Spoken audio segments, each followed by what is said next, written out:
Judge Michael Harrison's morning had started with an argument with his wife about their daughter's college choices, followed by a Ferrari cutting him off in traffic. By the time he entered courtroom 237 of the Metropolitan District Court, his mood matched the ominous storm clouds gathering outside the Gothic windows. At 53, Harrison prided himself on running an efficient courtroom. 20 years on the bench had taught him that swift justice was the best justice. His colleagues often joked that he could assess a case before the defendant finished stating their name. Today would prove just how wrong that assumption was. The morning docket moved with mechanical precision. Speeding tickets, minor disputes, parking violations. Harrison's steel-gray eyes barely lifted from his papers as he dispensed fines and warnings like a well-oiled vending machine of justice. His clerk, Maria Rodriguez, noticed his unusually curt responses, but knew better than to comment. She'd seen this mood before. When Sarah Williams's case was called, nothing suggested this would be anything but routine. She rose from the wooden bench, her medical scrubs partially visible beneath a carefully pressed blazer. A detail Harrison failed to notice. The fluorescent lights caught the small gold cross at her neck as she approached the podium, case folder clutched tight against her chest. "Your Honor," Sarah began, her voice clear and professional. "I'm here regarding ticket number 47,893, but there are extenuating circumstances I'd like to." Harrison's hand rose dismissively. "Ms. Williams, the ticket clearly states you were parked in a no-parking zone for 45 minutes. Yes or no?" Sarah shifted slightly, her free hand reaching to adjust her glasses. "Technically yes, Your Honor, but I was delivering emergency heart medication to Mr. Chen, my elderly neighbor who had fallen and cooled." The sharp rap of Harrison's gavel echoed through the courtroom, causing several observers to jump. "Ms. Williams, this court's time is valuable." The sign clearly stated, "No parking." Your presence there for 45 minutes demonstrates a willful disregard for city ordinances. The fine is $500. The amount hung in the air like a thunderclap. Sarah's composure cracked for just a moment, her eyes widening behind her frames. "Your Honor, please, if you'd just look at the emergency medical documentation I have here." "Ms. Williams," Harrison's voice carried the weight of 2 decades of unchallenged authority. "This is a simple parking violation. If we made exceptions for everyone with a story, we'd never maintain order in our cities. Pay the fine within 30 days or face additional penalties." Next case. As Sarah turned away from the podium, her hands trembled slightly, but her head remained high. A young law student observing from the gallery quickly scribbled in her notebook, circling something repeatedly. Maria, the clerk, found herself unable to meet Sarah's eyes as she handed her the citation paperwork. What Judge Harrison missed, focused on his next case, was the brief exchange between Sarah and a young woman in the gallery. The woman, a social media content creator working on a documentary about the justice system, had been recording routine courthouse proceedings with approved permits. She and Sarah exchanged business cards, their whispered conversation lost in the shuffle of the next case being called. As Sarah exited the courtroom, the storm outside had broken, rain pelting the courthouse steps. She stood under the overhang, watching the downpour while thumbing through her phone contacts. Mr. Chen's worried text messages awaited her response. As she typed out an update about his medication delivery, her other hand gripped the business card from the documentary maker. Inside, Harrison continued his rapid-fire justice, unaware that his next viral moment was being born. The young law student's notebook page now showed a rough timeline of the entire interaction. 3 minutes and 20 seconds from start to finish. Just enough time to change multiple lives forever. The courthouse clock struck 11. Its chimes muffled by the storm. In less than 4 hours, that brief courtroom exchange would begin its transformation into something that would force Harrison to question every decision he'd made over the past 20 years. But for now, he simply called the next case, his gavel ready, still convinced that justice was best served quickly and without emotion. He couldn't have been more wrong. Sarah Williams sat in her parked car 3 blocks from the courthouse, her hands gripping the steering wheel so tight her knuckles had gone white. The rain drummed steadily on the roof, creating a rhythm that matched her racing heartbeat. She'd never considered herself an activist. Her 500,000 social media followers knew her for medical education content and day-in-the-life videos of a nurse practitioner's journey. "Get it together, Sarah," she whispered to herself, reaching for her phone with trembling fingers. The court documents lay scattered on the passenger seat, along with Mr. Chen's medical records and the time-stamped security footage from his building's lobby showing her emergency visit. 5 years of building a respectful, professional online presence, and now she was about to risk it all. The phone's camera light blinked on. Sarah adjusted her position, ensuring the rain-streaked courthouse was visible in the background. She took a deep breath, then pressed record. "I never do reaction videos," she began, her voice steady despite the emotion threatening to crack it. "Most of you know me for sharing medical tips and celebrating our healthcare community's victories.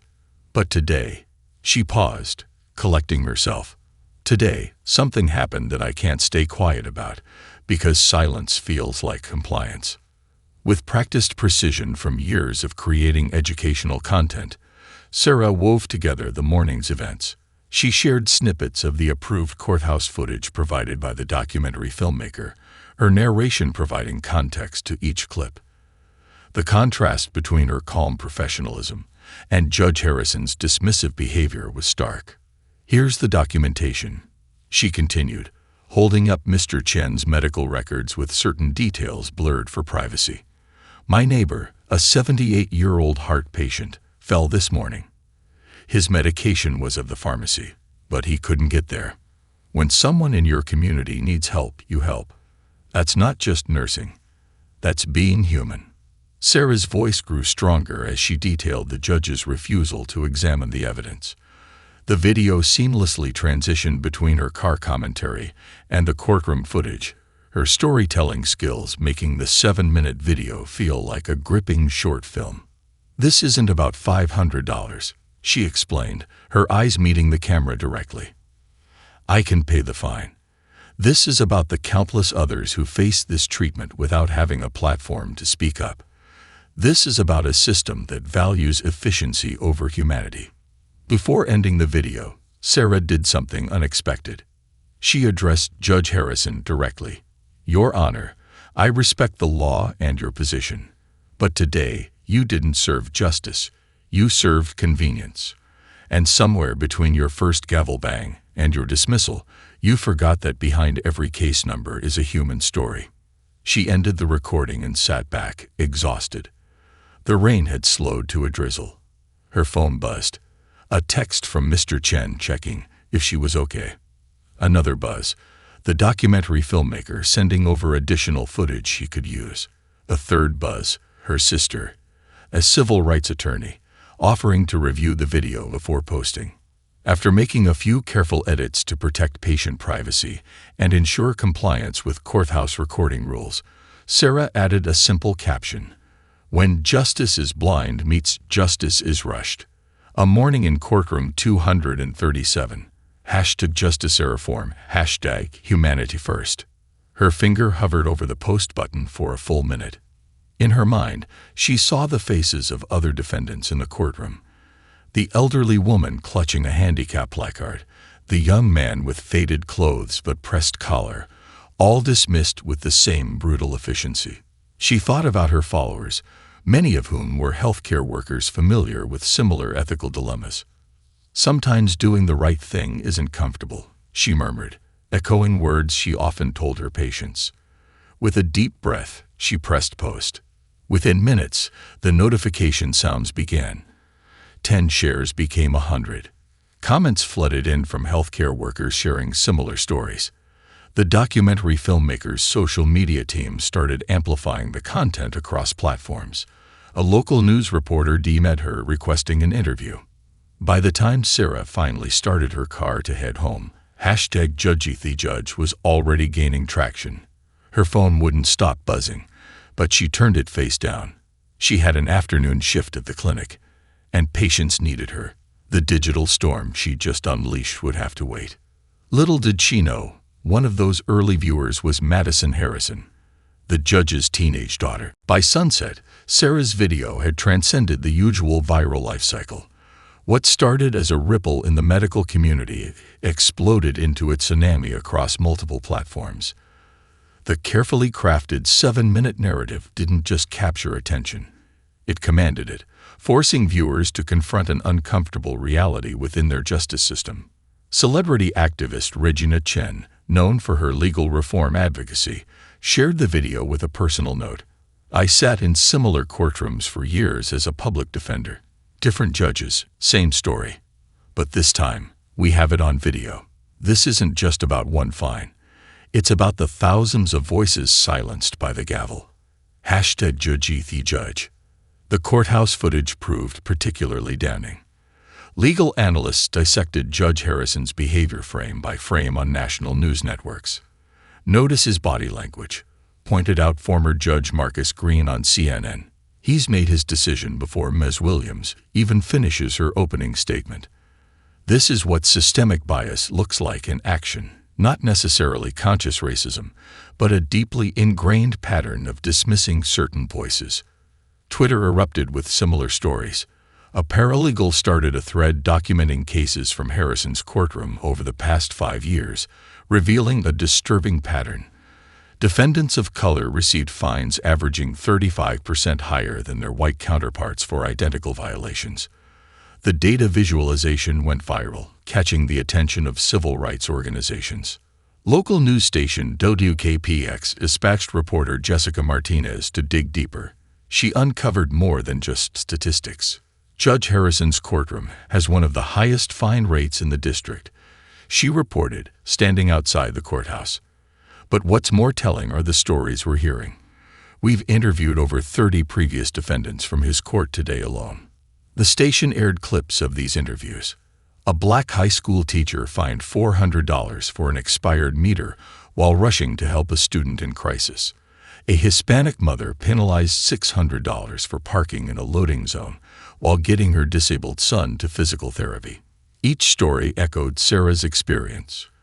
Quick judgments, dismissed explanations, hefty fines. Sarah's professional background lent additional credibility to her video. Medical professionals across the country began sharing their own experiences with emergency situations and inflexible systems. #Caregivers for Justice started trending, with nurses, doctors, and EMTs recounting similar clashes between human necessity and rigid regulations. By early evening, the video reached Madison Harrison's social circle. Her best friend Shauna texted, "Mad, isn't this your dad?" Madison watched the video 14 times, each viewing revealing something new about the father she thought she knew. When she saw him at dinner that night, she'd see more than just her dad. She'd see what thousands of others were seeing. The documentary filmmaker who provided the courthouse footage, Aisha Reynolds, released additional context. "We've been documenting patterns in the justice system for months. What happened to Sarah Williams isn't an isolated incident. It's Tuesday. The only difference is this time, we have a victim who knows how to tell her story." Legal tech activists got involved, creating a website, HarrisonCourtWatch.org, cataloging hundreds of cases.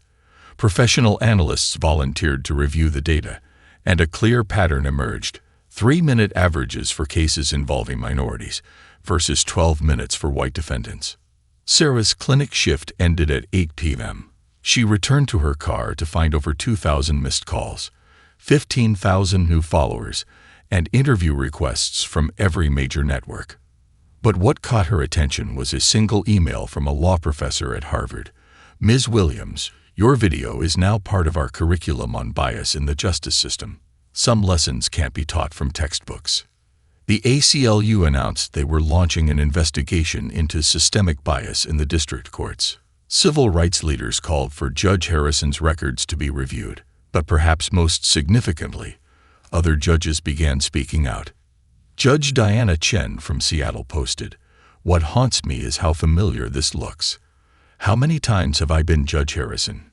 Today, I'm reviewing all my cases from the past month. #Judiciary Accountability. As night fell, #JudgeTheJudge reached #1 trending nationwide. But in a quiet suburb behind drawn curtains, Judge Michael Harrison was about to sit down to dinner with his family, blissfully unaware that his carefully constructed world was about to shatter.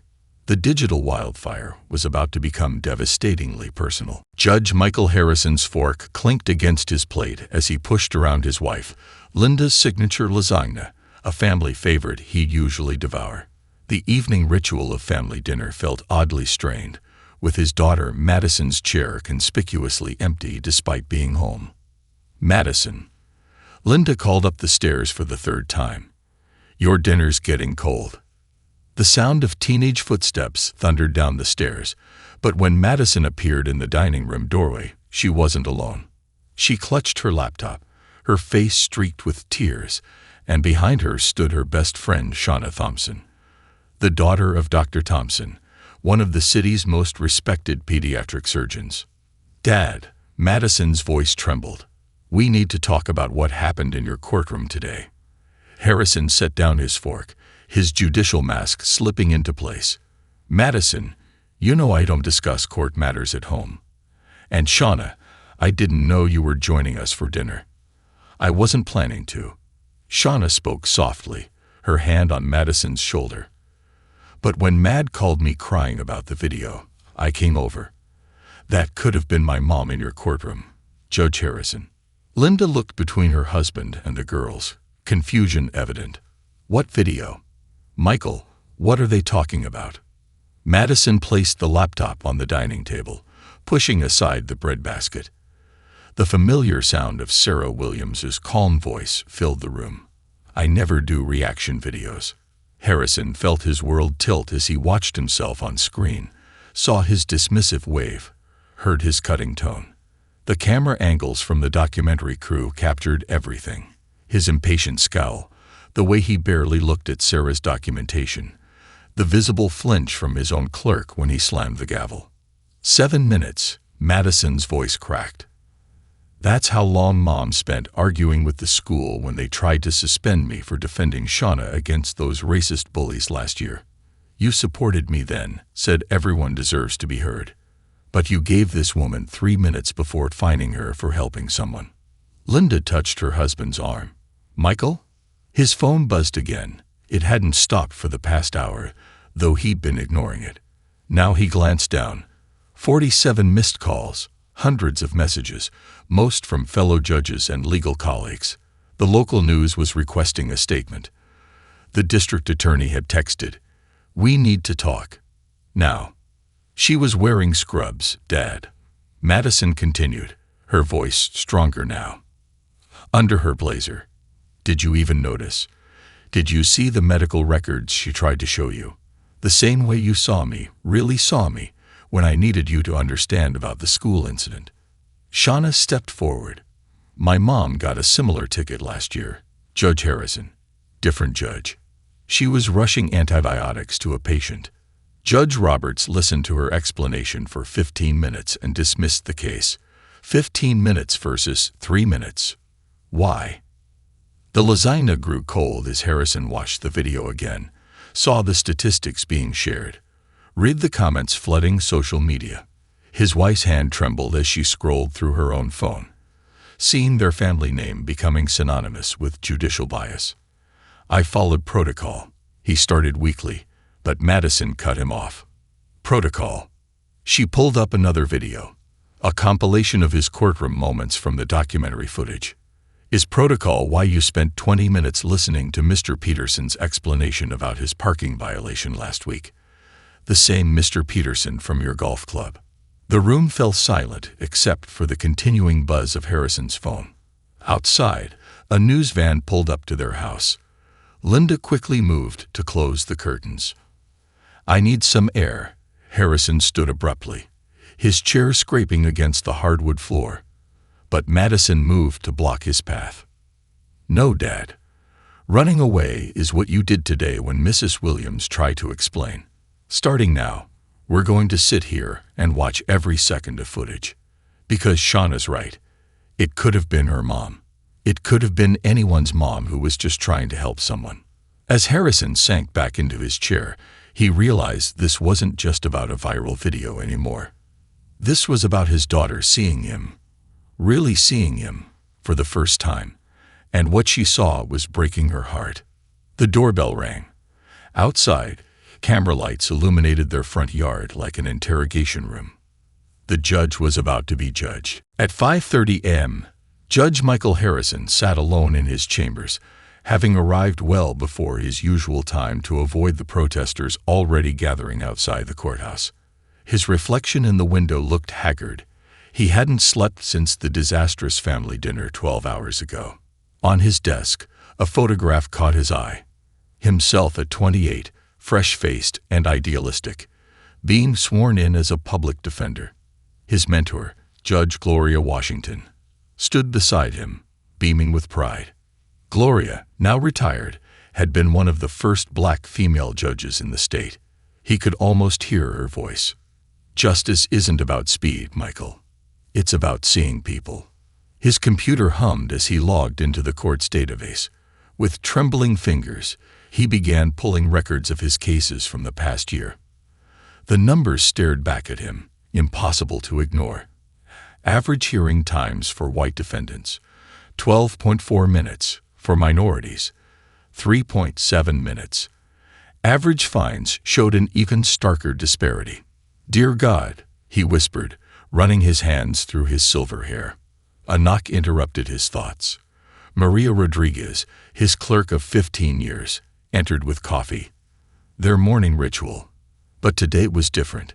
She placed the cup down and remained standing, clutching a manila folder to her chest. "Your Honor," her voice was soft but firm, "I've kept these letters. Over the years, when defendants would try to submit additional documentation after you'd made your ruling, I filed them. All of them." The folder landed on his desk with a heavy thud. Inside, hundreds of letters, each representing a story he refused to hear. A Muslim woman who'd parked illegally while rushing her choking child to the ER. A black college student who'd gotten a ticket helping his disabled grandmother into church. A Hispanic teacher who, his vision blurred. Another knock. This time, Judge Gloria Washington herself stood in his doorway, her 80 years doing nothing to diminish her commanding presence. "I saw the video, Michael. We need to talk." For 2 hours, Gloria spoke while Michael listened, really listened, perhaps for the first time in years. She shared her own experiences of being dismissed, of fighting twice as hard for half the respect. She showed him court transcripts from the 1980s, when she'd faced similar treatment from judges who looked like him. But here's the difference. Gloria leaned forward, her eyes piercing. Those judges never had a Madison to hold up a mirror. You do.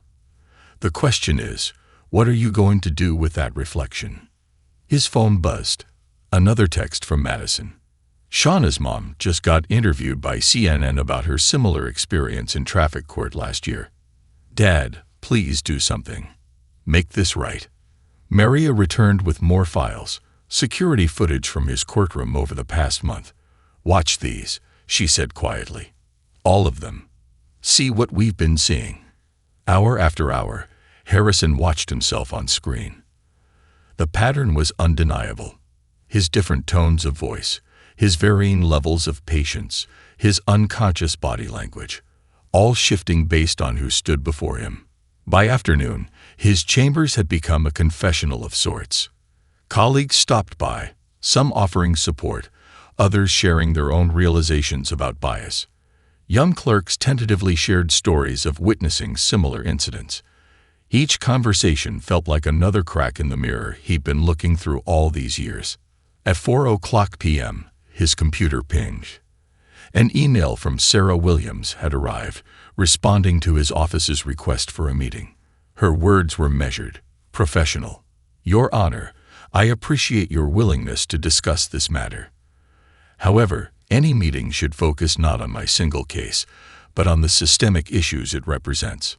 Harrison opened a blank document and began to type. Statement regarding recent events and commitment to change.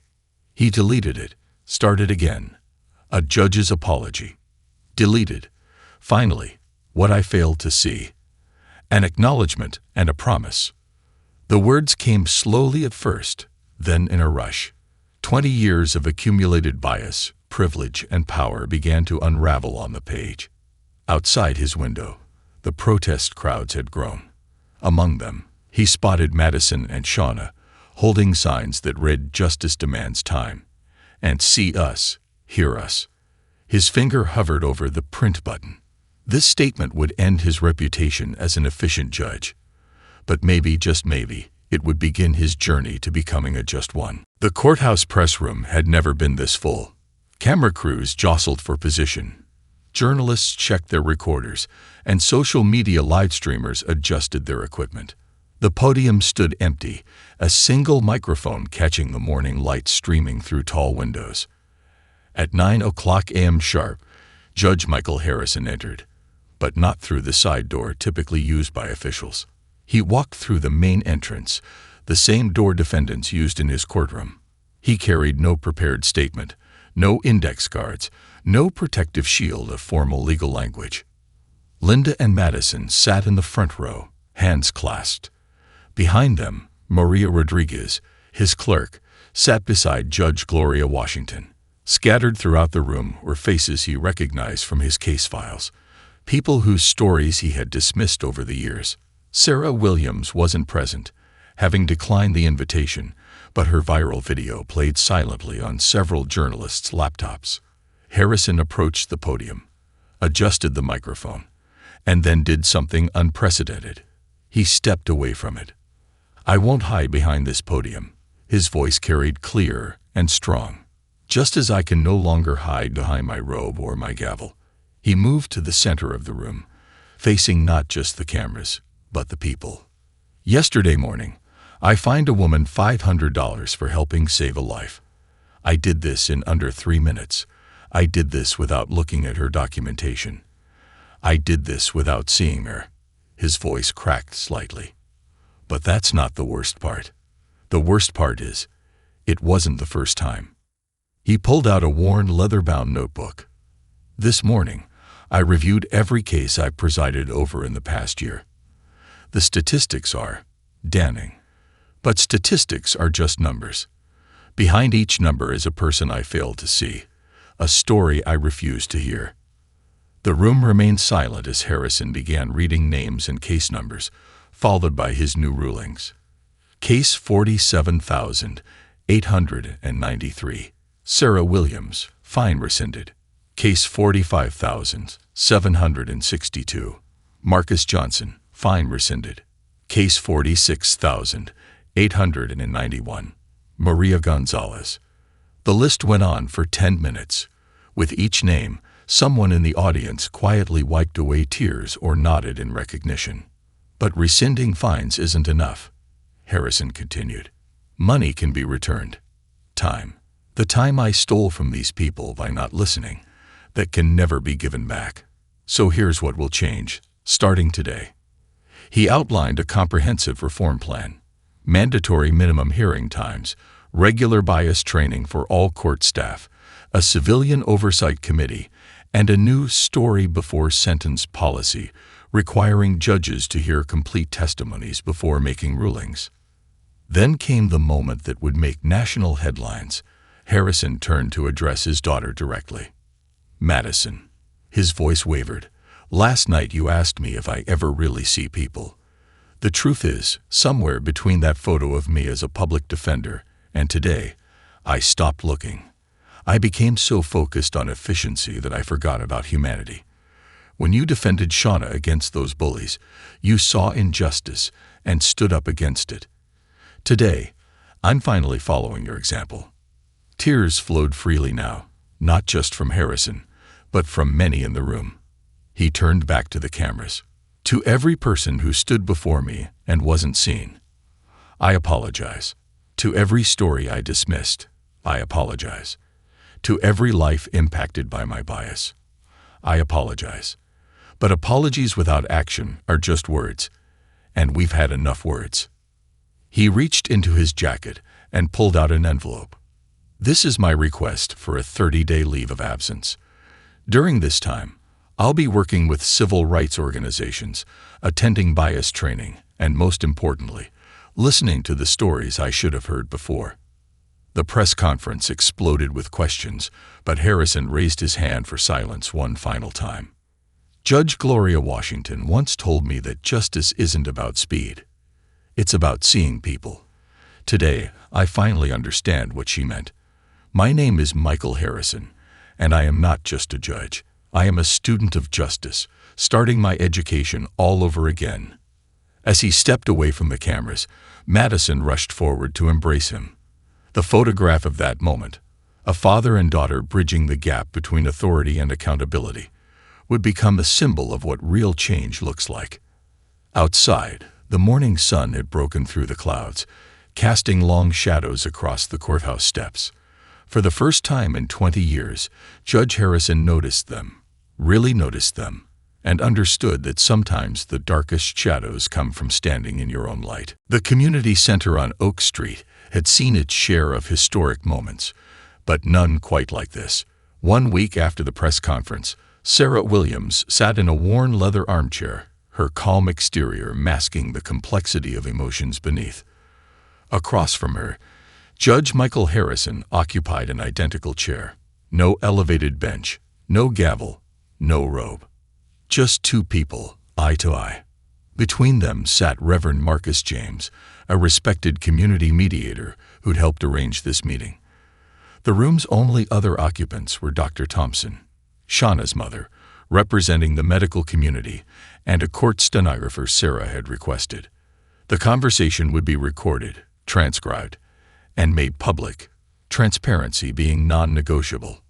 Before we begin, Sarah spoke first, her voice steady. I want to be clear. I'm not here for a personal apology. I'm here because what happened in your courtroom happens everywhere, every day. The only difference is I had the platform to make it visible. Harrison nodded, his hands clasped tightly in his lap. I understand, and I appreciate you giving me this opportunity to. With all due respect, Your Honor, Sarah interrupted gently, you've done enough talking. Today is about listening. She reached into her bag and pulled out a tablet. Since the video went viral, I've received over 10,000 messages. I'd like to share some of them with you. For the next hour, Sarah read stories. A black nurse practitioner fined for parking while performing emergency CPR. A Hispanic medical student delayed in court so long he missed an important exam. An Asian American doctor whose accent was mocked while trying to explain a medical emergency. Dr. Thompson added her own experiences, describing countless situations where medical professionals of color faced skepticism and barriers while trying to save lives. The system doesn't just fail us, she explained. It fails our patients. Harrison listened, really listened, taking notes in the same leather-bound notebook from the press conference. When Sarah finished reading, silence filled the room. May I share something? Harrison asked quietly. At Sarah's nod, he continued, Yesterday, I visited Mr. Chen, your elderly neighbor. He showed me the security footage of you rushing in with his medication. 3 minutes. That's how long it took you to potentially save his life. The same amount of time I spent dismissing you in court. Sarah's professional composure cracked slightly. Mr. Chen has been my neighbor for 5 years. When his wife passed away, the whole community stepped up to help him. That's what community means, seeing someone's need and responding, regardless of rules or convenience. Like my daughter seeing her friend Shauna being bullied. Harrison added softly, sometimes doing the right thing means breaking the rules. But who makes the rules? Sarah leaned forward. Who enforces them? Who decides when they can be bent? That's what this conversation is really about. The discussion deepened. They talked about implicit bias in both the justice and medical systems. Sarah shared statistics about medical outcomes affected by delayed response times due to legal barriers. Harrison opened up about his own journey of realization, including the painful conversations with his family. Change isn't just about policies, Sarah concluded. It's about perspective. Every person who walks into your courtroom has a story, a context, a reason. They deserve more than 3 minutes of your time. As the meeting drew to a close, Harrison asked one final question. What happens now?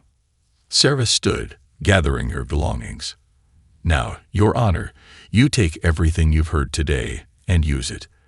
The Civilian Oversight Committee needs members who understand both justice and compassion. I've nominated Dr. Thompson to serve, and I'll be watching, along with thousands of others. At the door, she turned back. One more thing. Mr. Chen asked me to give you this. She handed Harrison an envelope. Inside was a single photograph. Mr. Chen in his hospital bed from last year, surrounded by neighbors who'd helped during his recovery, Sarah among them. On the back, Mr. Chen had written, "Justice is not just about laws. It's about community." As Sarah left the community center, reporters clamored for comments. She simply smiled and said, "Change doesn't happen in press conferences. It happens in conversations like this one, repeated thousands of times until hearing becomes listening, and listening becomes understanding." Behind her, through the window, Harrison sat alone in his chair, still staring at the photograph, finally seeing the whole picture. 1 year later, courtroom 237 bore little resemblance to its former self. Gone was the imposing bench that elevated the judge above everyone else. Instead, a circular arrangement of seats created an atmosphere of equality. The walls, once bare, now displayed framed photographs of community leaders and historical moments in justice reform, including the viral image of Judge Harrison embracing Madison at last year's press conference. Sarah Williams stood at the podium, no longer as a defendant, but as the chair of the newly established Community Justice Advisory Board. The audience included law students, community members, and notably, a delegation of judges from across the country, all here to observe what had become known as the Harrison Protocol. 1 year ago, Sarah began, her confident voice carrying through the renovated space. A 3-minute interaction sparked a national conversation. Today, we're not just talking. We're transforming how justice works.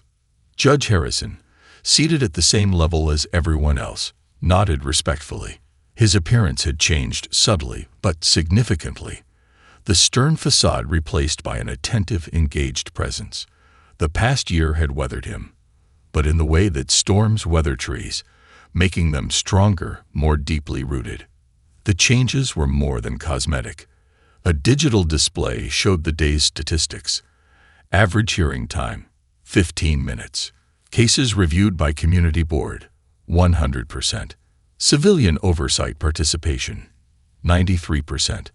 But most striking was the new storyboard, a digital wall where defendants could submit their circumstances in advance, ensuring every voice had a chance to be heard. Madison, now a first-year law student, sat in the gallery taking notes for her thesis, From Viral to Vital: How Social Media Transformed Local Justice. Beside her, Shauna Thompson smiled proudly. She'd just been accepted to medical school, inspired by both her mother's advocacy and Sarah's courage. The numbers tell one story, Sarah continued, clicking through her presentation.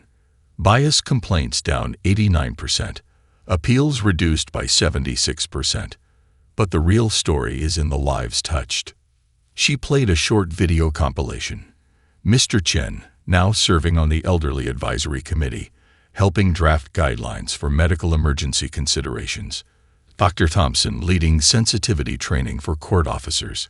Maria Rodriguez, the former clerk, now heading the court's new community outreach program. Judge Harrison stood to share his part. We've hosted judges from 50 jurisdictions, teaching them what we learned the hard way. But more importantly, we've learned from them, creating a network of courts committed to human-centered justice. The changes had spread beyond their courthouse.